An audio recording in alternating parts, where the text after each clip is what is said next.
madhumela makulu aiwa kanika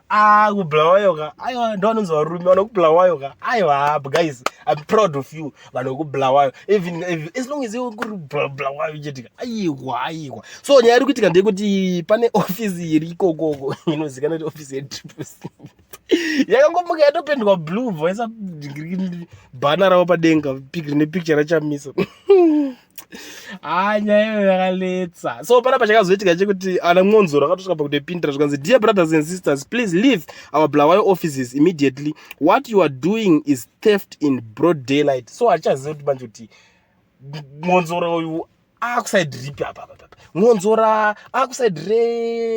retriplec here iko kabva chamisa because anotanga muronda dzimba ka because akuta kuti dear brothers and sisters please leave our Bulawayo offices as if iofisi yeMDC because Mwonzora anozikana ari kuMDC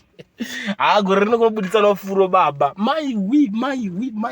amen and connection yacho noshati iri kupinda papi because Mwonzora akasara kane harvest house ko zvemabulawayo offices anozvipinda papi but hazvina kutombera mushe ndo nyaya yanga iri kutoitika iko zvino kwatopendwa blue iko vanhu vese vakangomirira blue zvokuti kana chamusoro chakangobuda akati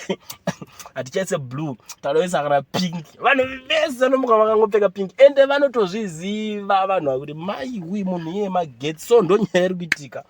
nonzi touch ndoti anoended one because vanhu vaifunga kufinhura vaimufinhura chamusanga akanyarara because aizati akagarwa left right center vakaita kudyarwa imomo so akaona the best way kuita sei kungosuduruka ndovasiya vakadaro but vanhu manje havadi kuitiswa zvisina basa unongoziva kuti macitizens eZimbabwe vari kuda change vari kuda shanduko ende munhu wavari kuda kuenda naye Canaan vari kumuziva